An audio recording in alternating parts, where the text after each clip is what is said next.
Então vamos abrir a palavra do Senhor, o livro de Eclesiastes. Eclesiastes, no capítulo 11.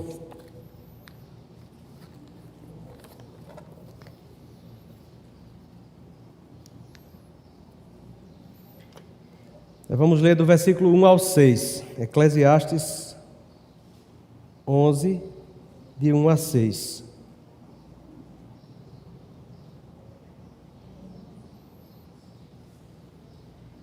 Diz assim a palavra do nosso Deus. Eu vou pedir a você que mantenha depois a sua Bíblia aberta, por favor. Eclesiastes 11 diz assim: lança o teu pão sobre as águas, porque depois de muitos dias o acharás. Reparte com 7 e ainda com 8, porque não sabes que mal sobrevirá à terra. Estando as nuvens cheias, derramam aguaceiro sobre a terra. Caindo a árvore para o sul ou para o norte, no lugar em que cair, aí ficará. Quem somente observa o vento nunca semeará, e o que olha para as nuvens nunca cegará. Assim como tu não sabes qual o caminho do vento, nem como se formam os ossos no ventre da mulher grávida, assim também não sabes as obras de Deus, que faz todas as coisas. Semeia pela manhã a tua semente, e à tarde não repouses a mão, porque não sabes qual prosperará, se esta, se aquela, ou se ambas igualmente serão boas. Vamos orar mais uma vez e pedir a iluminação do Espírito Santo. Senhor, damos graças pela Tua palavra, que é inspirada e é tão preciosa. Ela traz ensino para a nossa vida, ela traz instrução para a nossa alma, para fazer segundo a Tua vontade, segundo o Teu querer. Ó Pai, ilumina nossas mentes, para tirarmos desta palavra aplicações para os nossos corações, conselhos para o nosso coração, para vivermos segundo a Tua vontade. Em nome de Jesus. Amém. Então, irmãos, estamos aí no segundo dia do ano e nós estamos entrando numa jornada desconhecida por nós. É bem verdade que é desconhecida por nós, mas nós temos a certeza de que, mesmo que surjam incertezas no nosso coração, nós temos uma certeza: o Senhor está lá cuidando de tudo.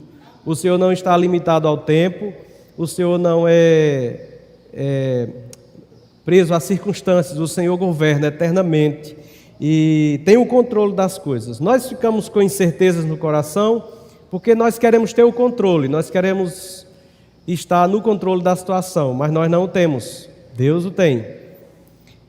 Graças a Deus, porque podemos descansar na sua providência, a maneira como Ele rege todas as coisas, e aqui encontrar ensinos na sua palavra que servem para nós como bússolas, para que a gente siga aquela orientação que o Senhor tem.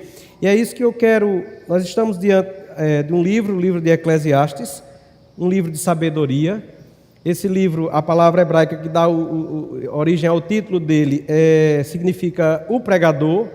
Nós estamos com um livro que é de autoria de Salomão, o sábio, o rei, instruído por Deus, iluminado somente por Deus, trouxe esse registro e serve para nós hoje. Traz princípios, traz aqui conselhos da sabedoria divina que são inspirados por Deus.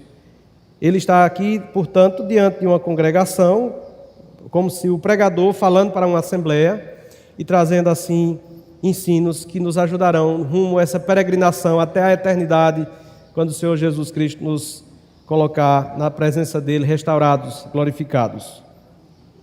Sempre que nós iniciamos o ano, nós ouvimos muitos chavões assim, 7 princípios para um ano novo feliz, ou conselhos práticos, resoluções para o novo ano. Eu não queria aqui trazer esses chavões, mas eu queria intitular essa nossa reflexão, baseado no que Salomão, inspirado por Deus, nos traz nesse texto, em conselhos práticos para a vida. Não é só para este ano, mas é para a nossa vida. O versículo 1 diz assim: lança o teu pão sobre as águas, porque depois de muitos dias o acharás.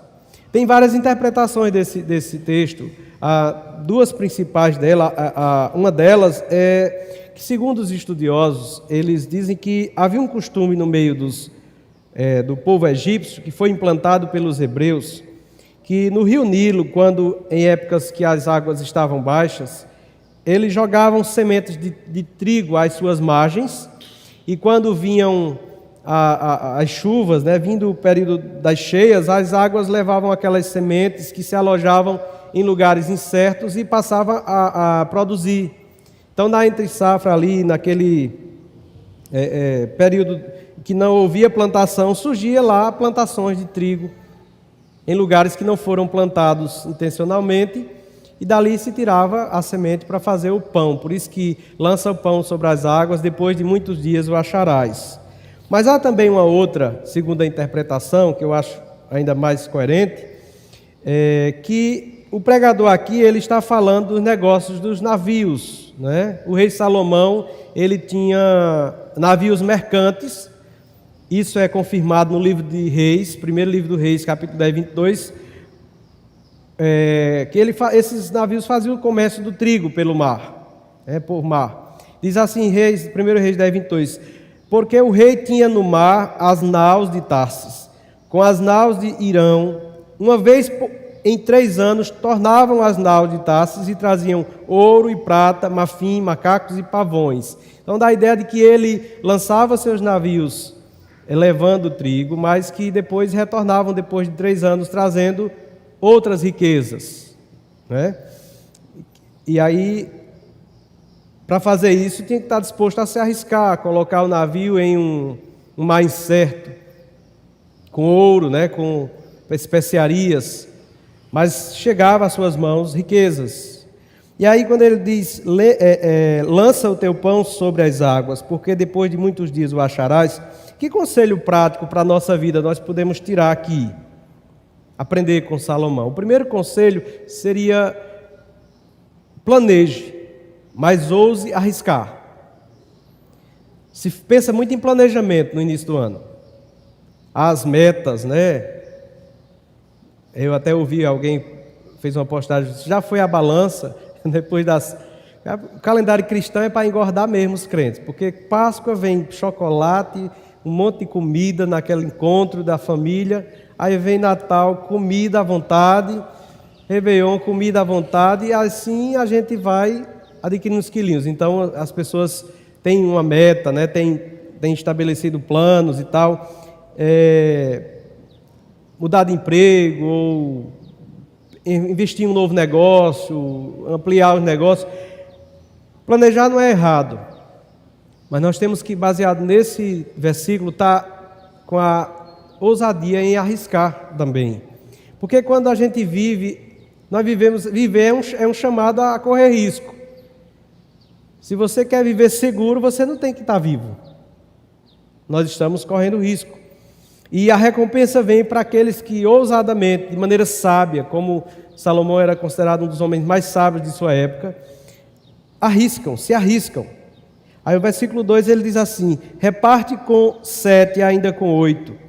Porque não sabes que mal sobrevirá à terra. Nós sabemos que a ideia do 7 é a ideia de completude, mas ele diz, reparte com 7, ainda com 8. Ou seja, o pregador está querendo dizer aqui, ouse ir além daquilo que é normal.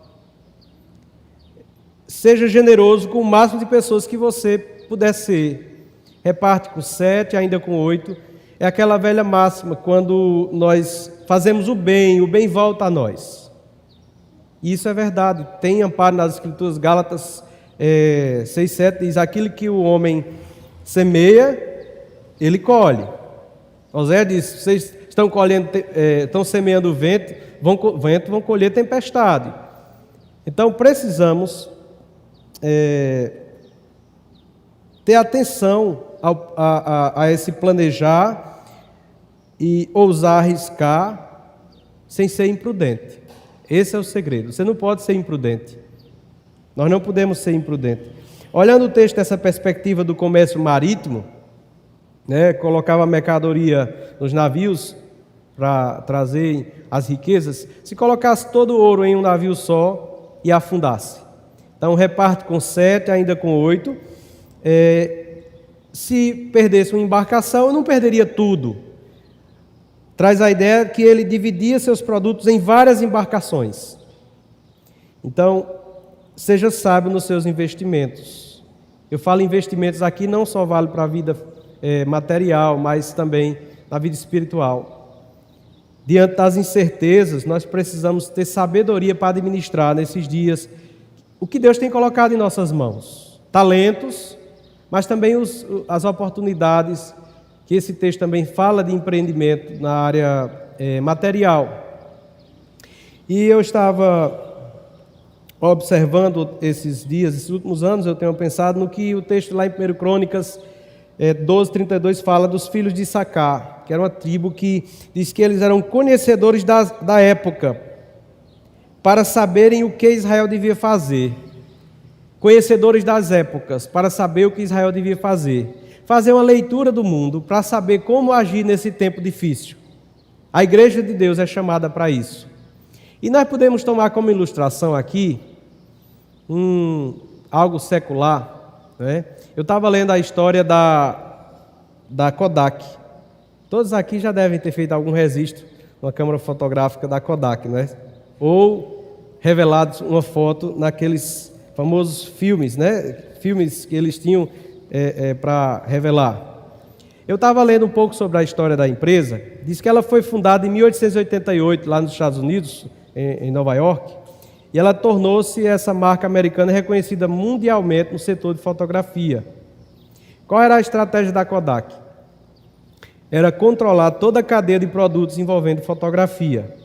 Ela vendia as câmeras, ela vendia os filmes e depois ia à loja revelar. O lema era: você clica e deixa com a gente. Eles ganhavam muito com essa coisa do filme e da revelação. E aí, no auge, lá em 1997, eles chegaram a atingir o valor de mercado de 31 bilhões de dólares, né, o valor da empresa.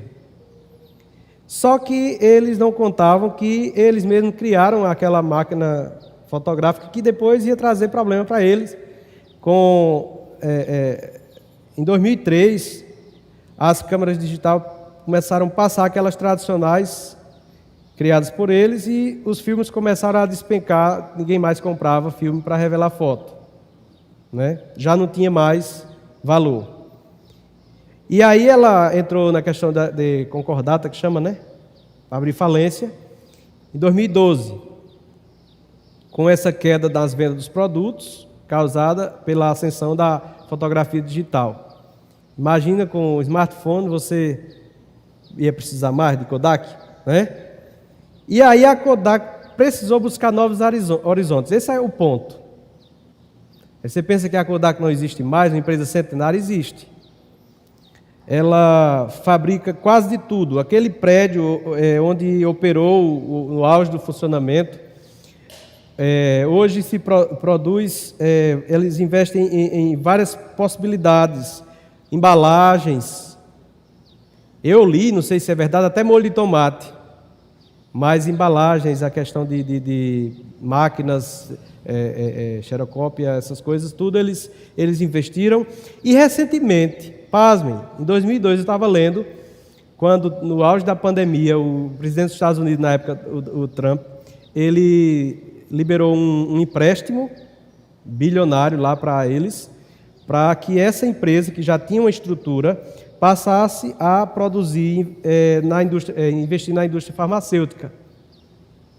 E aí eles passaram a produzir produtos essenciais, né, máscaras e produtos farmacêuticos, né, com essa Kodak farmacêutica, é um nome em inglês aqui, criou mais de 360 empregos diretos e 1.200 indiretos. Aí a gente olha, antes, aqui no versículo, reparte com 7, ainda com 8, porque não sabes que mal sobrevirá à terra. Não sabes que mal sobrevirá à terra.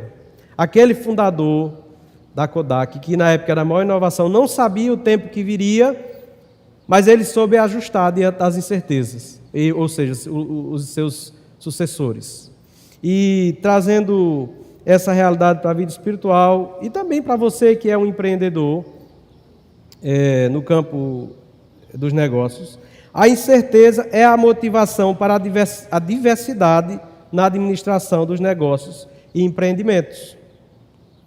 Se formos aplicar a questão espiritual, nós como trabalhadores, empreendedores do reino de Deus, não se usa mais aquela velha estratégia evangelística de sair com um folhetinho entregando o povo. Quem é que vai querer, em plena pandemia, estar pegando papel na rua?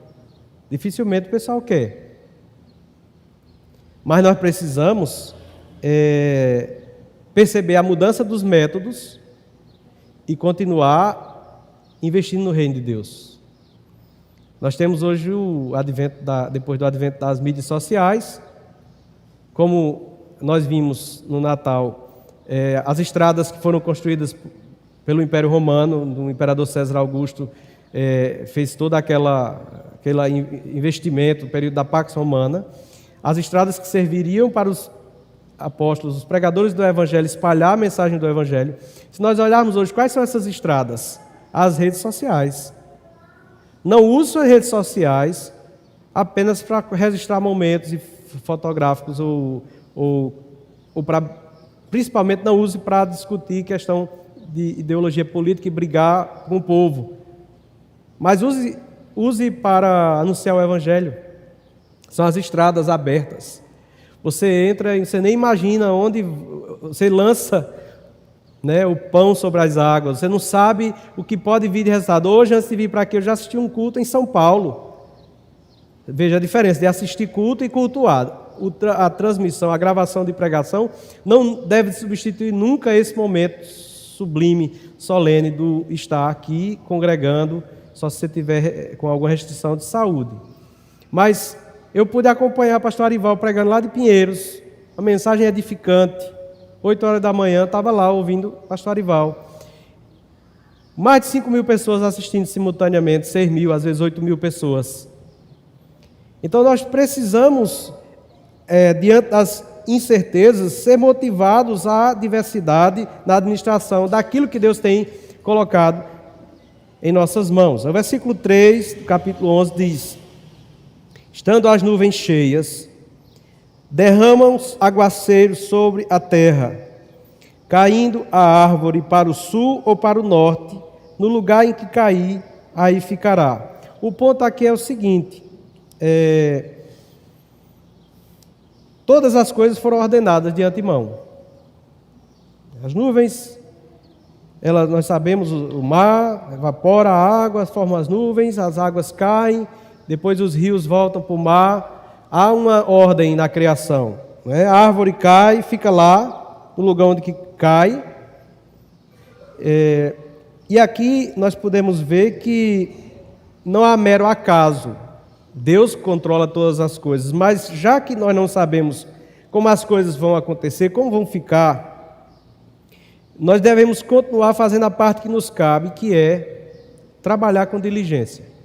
É um chamado, Salomão está dando um chamado aqui a você ser proativo, a você não cruzar os braços diante do portal que nós estamos do ano 2022 e dizer assim, deixa como está para ver como é que fica. Não, nós temos que agir. E isso nos leva ao segundo conselho, no versículo 4, que ele nos traz. Quem somente observa o vento, nunca semeará. E o que olha para as nuvens, nunca colherá, nunca cegará. O segundo conselho é esse: diante da incerteza, ouse, mas ouse com sabedoria. O homem temeroso que continua observando as nuvens e o vento poderá perder a oportunidade. Olhando as circunstâncias, ficar paralisado. E não podemos ficar paralisados, inertes diante das dificuldades. Nós precisamos agir. O Senhor peleja por nós. Lá no deserto, quando o povo estava saindo, estava diante do mar, E Deus disse o que para Moisés? Moisés, diga ao povo que marche. Ao Senhor competia abrir o mar. Há mares diante de nós para serem abertos, que nós não vamos conseguir fazer, mas nós precisamos estar agindo. Eu gostaria muito de iniciar esse ano desafiando o seu coração a sermos uma igreja de fato militante, uma igreja que olha para a sociedade que está precisando ser salgada com a palavra de Deus, que está precisando da luz do Evangelho para dissipar as trevas, olhar para as escolas, universidades, olhar para nossas crianças. O inferno está se levantando de uma maneira, nos últimos dias, ainda mais feroz contra nossas crianças, nossos jovens. Nós precisamos, diante dessas incertezas, ser ousados, mas ter sabedoria. Paulo, escrevendo ao Timóteo, 2 Timóteo 1,7, ele diz: porque Deus não nos deu espírito de covardia. Deus não lhe deu espírito de covardia, mas de poder, de amor e de moderação. Nos ergamos. O momento ideal para se agir parece sempre certo. A gente não sabe quando agir, mas é preciso agir se há trabalho a ser realizado, se há algo a ser feito. Nós não podemos cruzar os braços. E há muito a ser feito. Há muito a ser feito. Nós precisamos entender que nós estamos em uma guerra santa, que foi vencida no Calvário pelo nosso general, nosso Senhor e Salvador Jesus Cristo. Mas a sua igreja está aqui na terra. Ele disse: assim como o Pai me enviou, eu também os envio. Nós somos a igreja enviada, a igreja apostólica, ou seja, uma igreja que é colocada no mundo, colocada para lá fora. Então, quem só olha para o vento e fica prestando atenção à força do vento, não vê a condição da terra e não lança sementes, consequentemente não colhe nada. É tempo de colheita. É tempo de colheita, mas para colher precisa o quê? Semear.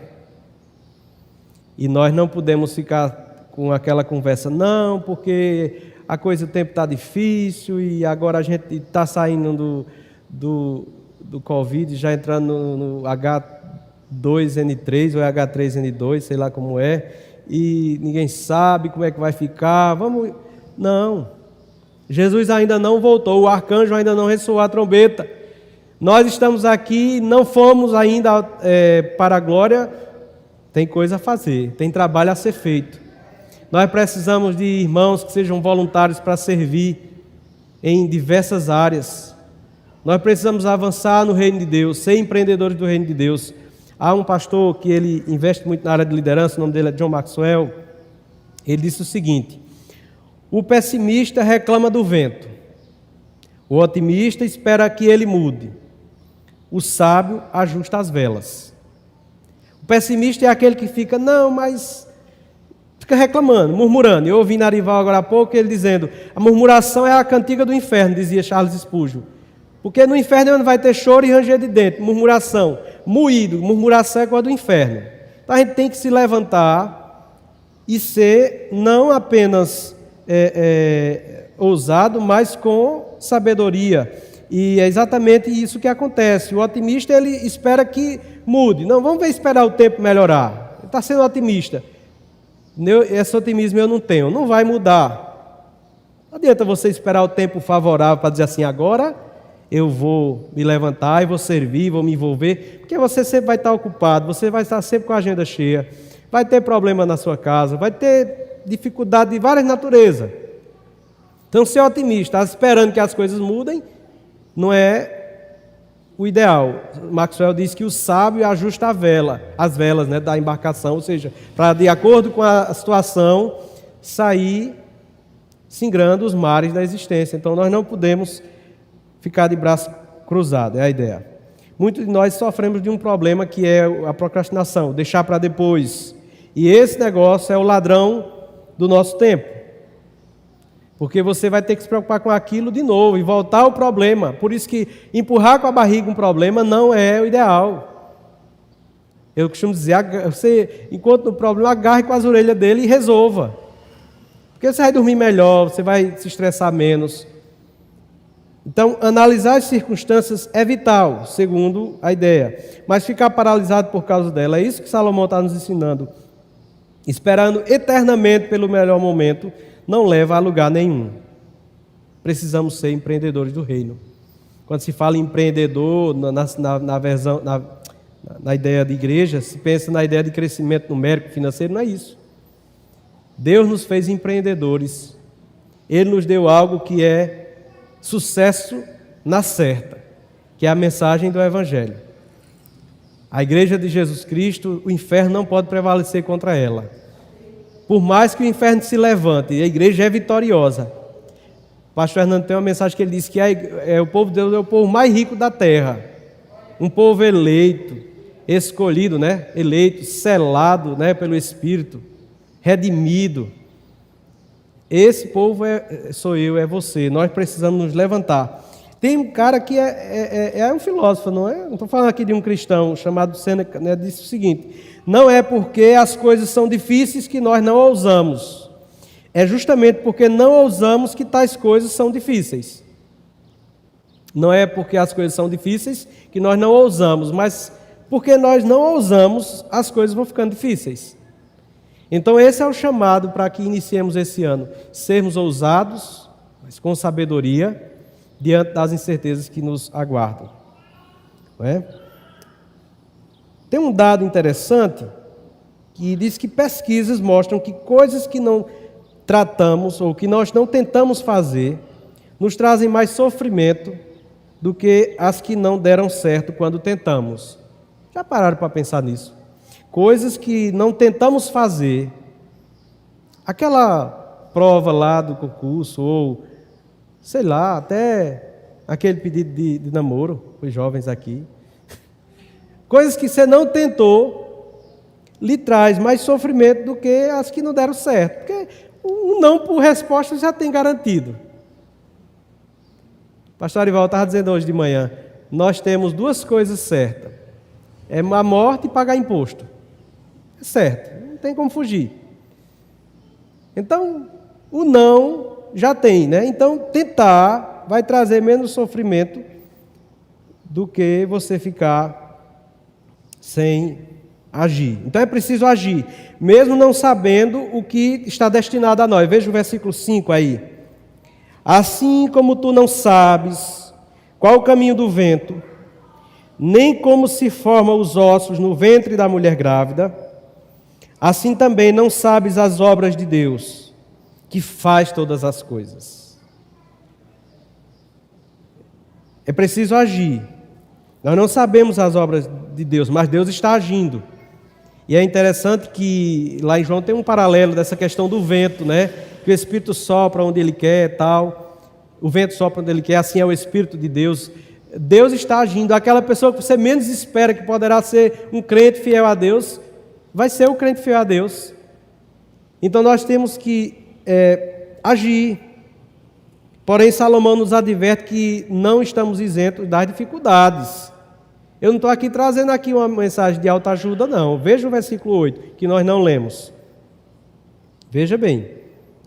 Diz assim: ainda que o homem viva muitos anos, regozije-se em todos eles. Contudo, deve lembrar-se de que há dias de trevas. E são poucos, porque serão muitos. Então, Salomão está dizendo aqui, olha, não se engane não. Essa história aí que a empresa de Macedo botou, pare de sofrer nos prédios deles, é furada. Vem dia de trevas. Vem dia de dificuldade. Vem sofrimento. Vem aflição. Não é? Portanto, se quisermos experimentar, de fato, 2022 abençoado, nós precisamos levar em consideração esses dois primeiros conselhos que Salomão nos traz. Planejar, mas ousar arriscar. Segundo diante da incerteza, ousar, mas com sabedoria. E por último, no versículo 6 tem um outro conselho. Diz assim: semeia pela manhã a tua semente, e à tarde não repouses a mão, porque não sabes qual prosperará, se esta, se aquela, ou se ambas igualmente serão boas. Outras palavras, o conselho é esse: adote a postura de persistência. Adote uma postura de persistência. Não repouse a mão, né? Ele diz: você semeia pela manhã, mas à tarde não repouse a mão. Ou seja, faça o que tem que ser feito. Trabalhe.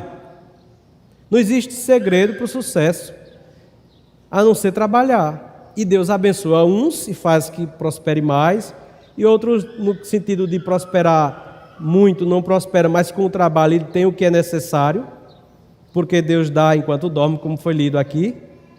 Aqueles que descansam no Senhor, mas que faz sua parte, que cuida de sua família, mas na dependência do Senhor. Mas nós temos que lembrar que não existe essa ideia de ganhar sem trabalhar. Só a Telesfree que inventou a tal da pirâmide lá e dizia que você ganhava dinheiro à vontade, né? Eu ouvi dizer que teve pessoas que alugou carro caro para andar de carro caro, para dizer assim: eu comprei com o que eu ganhei na Telesfree, para poder atrair mais gente para a pirâmide dele. E aí alugou mansões, para morar nas mansões, para dizer: olha, comprei. Aí os caras viam assim: eu quero esse negócio. E saía fazendo a pirâmide. E teve gente aí que está com um monte de dinheiro bloqueado e achando ainda que vai recuperar. Não recupera não existe isso não. Até o galo para cantar precisa dar milho, senão ele não canta. Não tem almoço de graça não. Então Deus é um Deus que trabalha. Deus é um Deus que trabalha, está na Bíblia isso. Lá em João 5,17 diz assim: meu Pai trabalha até agora e eu também, disse Jesus. Essa história de trabalho é coisa do castigo, não sei o quê, isso é coisa da invenção da guerra de Roma.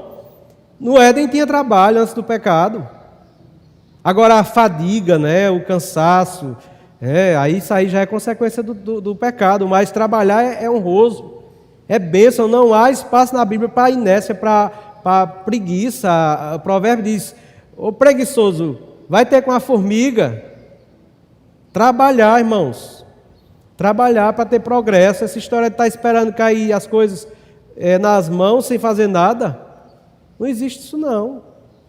Tem que trabalhar, tem que fazer alguma coisa. Jesus disse também em João 9,4: é necessário que façamos as obras daquele que me enviou enquanto é dia.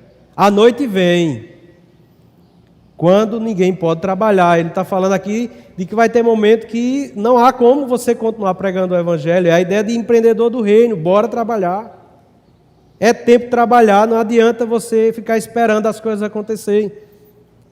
Foi lido aqui na liturgia o texto da parábola do semeador, e é aqui onde o Senhor Jesus ilustra o nosso trabalho evangelístico como um agricultor que saiu a semear. Na versão de Mateus 13, de 3 a 8, Mateus 13, de 3 a 8, ele diz assim: de muitas coisas lhe falou por parábola e dizia: eis que o semeador saiu a semear. E ao semear, uma parte caiu à beira do caminho, vindo as aves comeram. Outra parte caiu em solo rochoso, onde a terra era pouca, e logo nasceu, visto não ser profunda a terra. Saindo, porém, o sol a queimou, e porque não tinha raiz, secou-se. Outra caiu entre os espinhos, e os espinhos cresceram e a sufocaram. Outra, enfim, caiu em terra boa, e deu fruto a 100, a 60 e a 30 por um. Você percebe a persistência do semeador? Ele saiu a semear. Mas ele não fez como aquele menino preguiçoso, que às vezes, quando era criança, que a gente ia plantar o milho lá na roça, que para terminar logo, enterrava a semente lá num canto, terminou, acabou, aí ia para casa. Mas depois, quando nascesse, e nasceu um monte de milho lá, num canto só, e cadê a plantação? Ele foi persistente, ele semeou num canto, semeou no outro. Aí a parábola lá em Lucas traz a explicação como foi lido. De fato, ele está falando aqui que a semente do Evangelho, quando é lançada, às vezes o inimigo vem, rouba aquilo que está no coração, aquela pessoa toma aquela decisão, mas que não tem muita firmeza, ou o solo rochoso, quando tem a raiz não profunda, a pessoa que é aquele crentezinho artificial, que não se aprofunda na oração, na palavra, vem a dificuldade, ou quando um solo espinhoso, vem as ervas daninhas, sufocam, mas teve o terreno fértil, teve o lugar que produziu, e você certamente é fruto de uma semente fértil que foi lançada na vida de alguém, que essa pessoa lhe alcançou e você vai alcançar outros, e assim o empreendedor do reino. A palavra de Deus não volta vazia.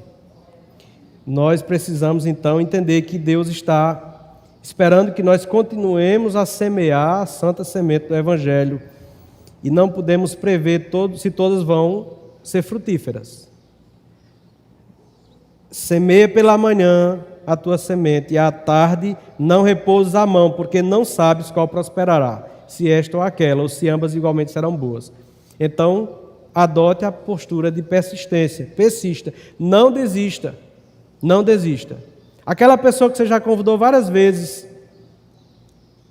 ou que você enviou uma mensagem já várias vezes, não teve nenhuma resposta, nenhum feedback, continue de novo, insistindo. Aquela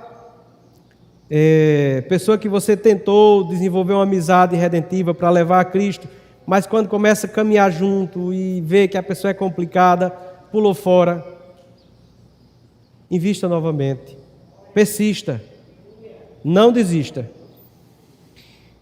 E aí eu quero fazer algumas considerações finais, aplicações finais para a gente concluir, começando com uma pergunta. Como você reage diante das incertezas? Fica paralisado? Ou levanta-se, planeja e arrisca? Lembre-se de uma coisa, mesmo que você seja ousado, e eu estou diante de muitas pessoas ousadas, não esqueça que o sucesso depende do Senhor. Não depende de você. É interessante, né?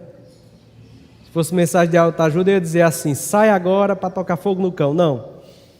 Você tem que depender de Deus. Vamos lá para Salomão novamente, capítulo 9, Eclesiastes capítulo 9, versículo 11. Coloque seus olhos aí no texto. 9 e 11.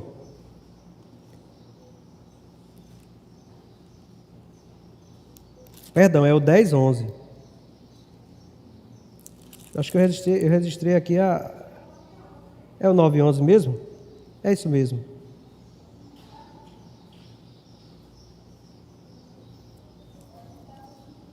Eu registrei a referência errada, mas o texto que eu quero ler diz assim: vi ainda debaixo do sol, que não é dos ligeiros o prêmio. É o 9 e 11? É porque eu estava lendo aqui em outro lugar, desculpem. A página virou errada. Vi ainda debaixo do sol, que não é dos ligeiros o prêmio, nem dos valentes a vitória, nem tampouco dos sábios o pão, nem ainda dos prudentes a riqueza, nem dos inteligentes o favor. Porém, tudo depende do tempo e do acaso. Quando você lê acaso aqui, Salomão aqui não estava falando acaso a acaso. Salomão era um servo de Deus.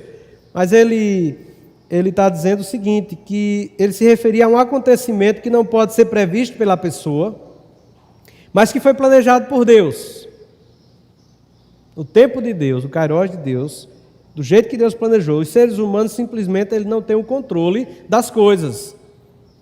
Então nós precisamos entender, a gente reage diante das incertezas, não ficando paralisado, levantando, planejando, ousando com sabedoria, mas entendendo que Deus é que vai tornar favorável o tempo oportuno e vai a ocasião oportuna para as coisas, os decretos dele, a vontade dele acontecer. Então a gente tem que ter uma vida de dependência, de humildade, não bater no peito e dizer, foi por causa da minha competência, não, foi por causa do agir de Deus na minha vida. Então, diante da incerteza, peça sabedoria a Deus e seja ousado e saiamos a semear. Cultive relacionamentos redentivos intencionais. O que é isso? Relacionamentos redentivos é você ter a intenção de levar o Redentor às suas amizades, Sabe, aquele vizinho que você tem tentado, aquela vizinha que você tem tentado apresentar a Cristo, não encontrou uma brecha. Tenta cultivar um relacionamento. Ontem eu estava fazendo uma devocional com nossos filhos, e é um livro de Joel Bick, que tem histórias reais, de forma devocional, e uma senhora que oferecia café para uns que trabalhavam lá numa obra. Não é, Cícero? É isso? E ali eles eram homens que não tinham temor de Deus, homens terríveis. E ela oferecia um cafezinho para eles. E nessa história de oferecer o cafezinho, antes de tomar o café, o lanchinho lá, ela pedia para fazer uma oração. E eles saíram comentando que não gostaram daquela oração, não gostaram daquela senhora, aquela crente, mas ela sempre repetia: venham tomar um lanche, e fazia uma oração com aqueles. E ali, depois de alguns anos, a obra terminou, e depois de alguns anos, eles chegaram lá, batendo a porta, e disseram que, depois de, por várias vezes, ouvir aquela oração, o Espírito de Deus invadiu o coração deles, com senso de pecado, de que precisavam de arrependimento, precisavam de Deus. E eles se converteram e foram servir a Jesus, e foram lá dizer para aquela senhora. Então, amizades redentivas, ou relacionamentos redentivos intencionais, é você querer apresentar o Redentor a seus relacionamentos. Tem pessoas que passam a vida inteira trabalhando num ambiente e ninguém sabe que ela é crente. E principalmente desse politicamente correto, que você não pode dar sua opinião em determinados assuntos, que você vai ser cancelado. Cuidado. Deus não lhe chamou para ser covarde, mas ousado, com moderação. Você não pode sair agora querendo aniquilar o povo que não crê no que você crê. Não é isso.